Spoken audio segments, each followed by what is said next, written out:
So I started my woodworking company when I was 16 years old with a $75 Harbor Freight miter saw in my parents' barn, and every penny I've ever made got invested back into this company now, and now I have a multi-million-dollar woodworking company. But it all sounds really good, but I still live in this double-wide trailer right behind my shop, 75 feet from the back door. Today, I wanted to share the 10 lessons that I've learned after making my first million in the woodworking industry. So some of these things I'm gonna share with you today, I wish I learned early on. It would have saved me thousands of hours and probably a couple years of my career. So these things I'm gonna share, I hope they help and I hope they bring you along in your woodworking journey as well. These lessons are in no particular order, but the very last one is probably the most important lesson that I've learned, so stick around to the end to catch that. So let's go on to the first lesson that I learned when I got into the wood industry, and that is how small of a fish I am in this giant pond. So what if I was to tell you there are 16 companies in the wood industry that do over $1 billion a year, 88 companies that do over $100 million a year, and over 300 companies that do over $10 million a year in the wood industry. And that's just the ones that only report to this magazine called FDMC, which is like the, business industry magazine. I'll put a link in the description so you can actually check out all of these companies as well. When I first got in, I thought, doing $1 million a year in the wood industry was gonna be huge. And then when you get out and about, I realized I was like this small. It was really helpful for me to learn that. So then it inspired me to now want to beat them, want to be like them, and want to grow towards that level. But once again, I didn't know that when I was first starting out. I thought everybody was like kind of the hobbyist level or maybe doing $1 million a year, and that's kind of the stories that you hear, but you never really hear stories about these giant companies. So that was one of the first lessons I learned. It did inspire me. It pushed me harder to grow to be like them one day. And so that's a very important lesson I learned very early on. Lesson number 2 is how competitive the woodworking industry really is. There's not many industries or many businesses that I know that you can start the same day you have the idea for it, right? I mean, I can go to Home Depot or any Ace Hardware, or any box store and buy a saw and start a woodworking company. Name another industry where you can start for less than $100 at the snap of a finger. And think about it, how many woodworkers do you know? Or how many people do you know that can build stuff or look at your stuff and think they can do it better? I don't look at my CPA's taxes that she does and think I can do a better job. But almost every project that I've ever made, there's always somebody that thinks they can do it better because they have one of these at their house in their garage and a sander. When you first start out and you're in that smaller realm, right? You're only doing maybe $50,000 a year or $100,000 a year. Competition is nuts. Your machinery isn't at a level where people would not buy it, where people would not save up to get it in their hobbyist shop. So when you're coming up and you have that $1 million dream or that $10 million dream, you have to compete with such a giant base at the base of the pyramid of competitors. And then once you get past that stack, it shrinks down quite a bit. But that first layer of competition is so stiff in the woodworking industry because the barriers to entry are so low and everybody thinks they're a woodworker because they watch a lot of YouTube. They watch me on YouTube. So with that being said, let's go into lesson number 3. The third lesson I learned is that customization at scale is extremely difficult. What do I mean by this? When I was coming up and I had 2 or 3 employees and I was kind of the custom woodworking guy, right? Building conference tables, podcast tables, these cool cutting boards, cabinets, all of this custom stuff. One day it hit me and I sat down and I did the math on how much I have to make an hour to make $1 million a year doing custom work. It was an enormous amount of money I had to do, and I was already at my limit because the whole company revolved around me and my creative ideas. But in order to get to that $100 million level that I want to aspire to become one day, doing the custom stuff, I say custom stuff like these smaller custom jobs, is extremely difficult. I know a lot of successful companies that do custom cabinetry or custom millwork. That works, you just have to do it on such a large scale. So what I learned is that I did not want to be in the custom realm. My aspirations of getting to a $100 million company one day, like those in the list I gave you earlier, I knew that custom work was really not in my envelope unless I did it at a massive scale. That allowed me to kind of shift my thinking and think of products that I can produce on a mass scale so I can become that $100 million company one day. Now on to the 4th lesson that I've learned is how specialized equipment is in the wood industry. So right here behind me is our glue clamp system, and it's about $40,000. And believe it or not, there's people that laugh at this one because their glue clamp system is amazing, 10 times better than this one. And that's just a glue clamp system. So imagine how specialized, they have specialized miter saws and table saws and upcut and rip saws. Everything is highly specialized. So if you're competing with those guys that have that highly specialized equipment, they're gonna beat you 10 to 1. It is wild, especially if you're competing with those guys that have a specialized equipment in a foreign country that have really cheap labor. There's absolutely no way you can beat them. And so as I grew in the wood industry and as I was coming up, I was looking at all this equipment and I studied it. I went to every convention because I needed to know what my competitors were using so I can figure out which machinery I need to purchase in order to slightly have the edge up on them. Going through the industry, studying all those machines and realizing how specialized machinery can get in the woodworking world really helped me and my business understand how to get around it and go to the next level.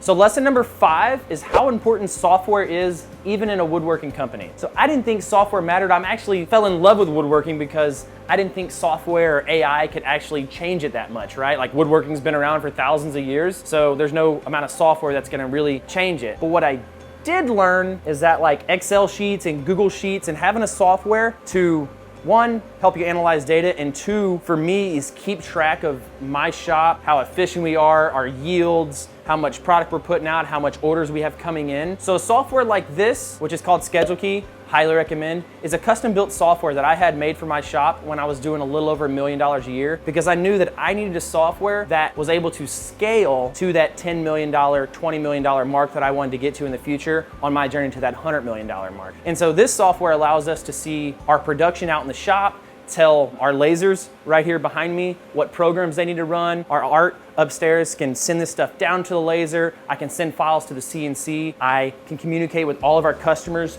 through this software. And so now I can go from 1 million to 10 million without a hitch as far as the operational sides go. And it still even sounds weird to me today that I needed software to help my woodworking company grow, but it is a crucial step. Let's go on to lesson number 6. So lesson number 6, and this one took me a little bit to learn, it's doing non-value added activities. We're perfectionists by nature. All woodworkers that I've known are perfectionists by nature, and we want to do everything right, and we study wood, and we know all the techniques, and we know all the joinery, and we know how to finish products. But a lot of times adding that value, the customer does not care, and it just jacks up the price. So take, for instance, this little tiny paddle right here. I'm not gonna sand this with 400 grit. I'm not gonna put tung oil finish on it. Why? Because our customers do not care about that. So what I did in my business, I catered to the 95% of customers that do not care about the smell or the exact finish that you put on there. And that's kind of my market I went to. Now, if you're going to a market where customers absolutely have to have burly walnut with this nice oil finish on it and a shellac coating and all that fancy stuff, go to that and understand what your customers are looking for. But it took me a long time to understand that not all the customers understand wood. They don't understand wood terminology.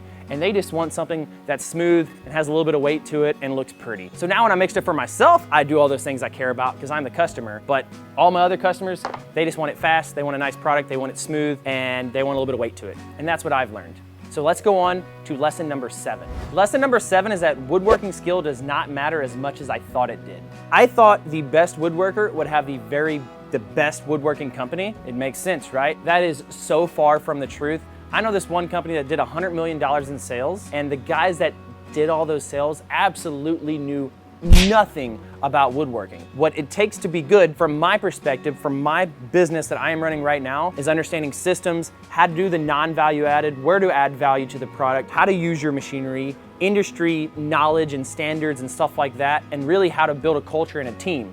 So Brian right here, Brian, how good is your woodworking skill? 4. But Brian here is an extremely talented person using machinery and leading people and understanding teamwork and non-value added and how to use different things and where the glue should be and how all this. So all those little things add up because woodworking knowledge, he can watch enough YouTube videos because he probably watches a lot of YouTube videos. Hopefully he watches my channel. Ryan, give me a like, subscribe. Thanks guys. Brian here, not the best woodworker. One day he will be. He's still learning. He's a little bit young, but he's excellent at everything else I just talked about, which allows our company to grow and continue to grow. Because I can teach enough woodworking knowledge, but it's hard to teach the leadership and all those soft skills that you have to have people come in and actually develop that internally in your company. Once again, that's for me because I want to get to that $100 million level. So let's go on to lesson number 8.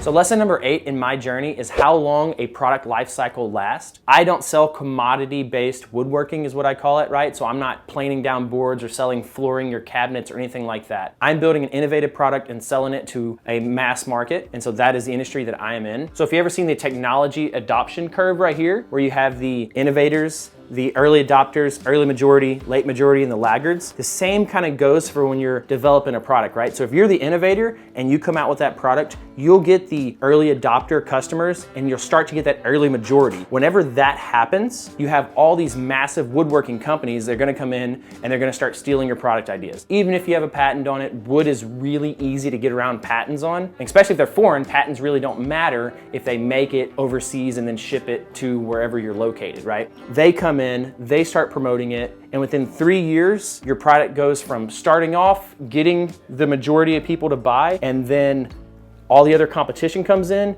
and then it starts trickling down, and then you kind of flatline. It may not be ground zero, right? But you'll flatline, and that product life cycle is pretty much complete unless you can innovate on it again. And so this is something I learned the hard way multiple different times. And then now, the way my business is centered around, it's gonna depend on coming out with those products and understanding that average life cycle for my products and what industry I am in and what specific niche I'm in the wood industry. It lasts only about 3 years. So let's go on to lesson number 9.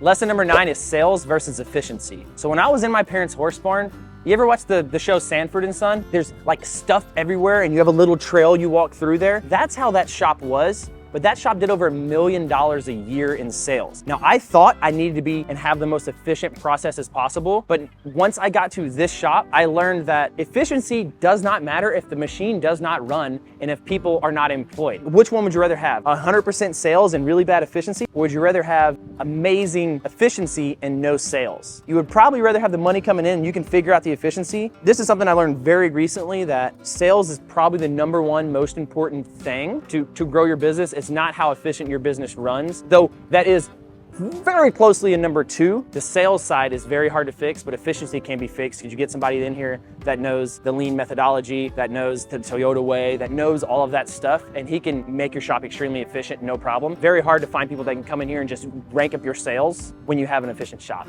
if that makes sense. It's a little confusing, just telling you from personal experience. My shop in my parents' horse barn, it was clustery, it was disgusting, but we did over $1 million a year there, shipping out of my parents' bedroom and their living room, and there was horses walking through our barn, but we were still doing just an enormous amount of product because we had the sales. Not very efficient, but we did have the sales. So now let's move on to the #1 lesson that I've learned while I was making my first $1 million in woodworking.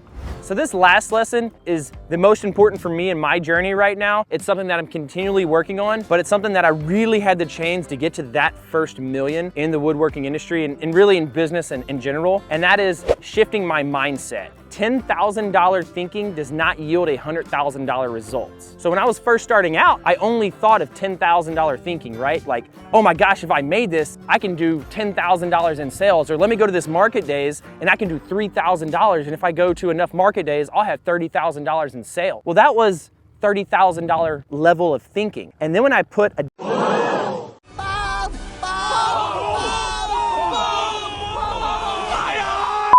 And yeah, that hair loss, definitely from woodworking. Whenever I put a different hat on and said, you know what, let's think of a $100,000 idea. You know what I ended up with? I ended up getting $100,000 results, right? And so my mindset was, how can I make a product and sell $100,000 of this? And then it leveled up again and it went to, how can I design a product and sell $1 million of this product? And now personally, I don't even mess with $10,000 ideas or $50,000 ideas, unless there's a potential for them to become a $1 million idea or a multi-million-dollar idea. And why this is a constant journey for me, I am stuck where I have the $10 million ideas, which are hopefully gonna yield me $10 million results one day, but I do not have the $100 million ideas yet, and the $100 million mindset shift that I need in order to get to that level that I wanna get to. Think bigger is kind of the synopsis of it all, but understand that when you're designing it and when you're making the product and going through your systems, you have to understand that, can this be a $1 million company? Or can this be a $10 million company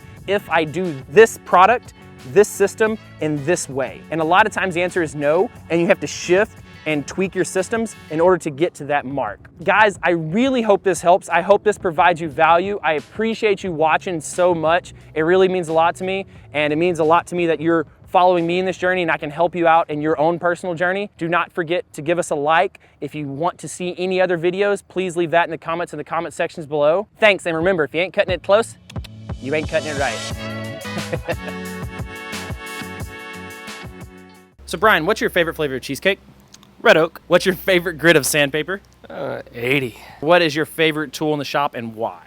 A wrench. You can use it on everything. And do you like duct tape or do you like Gorilla Tape? Gorilla, because I like gorillas.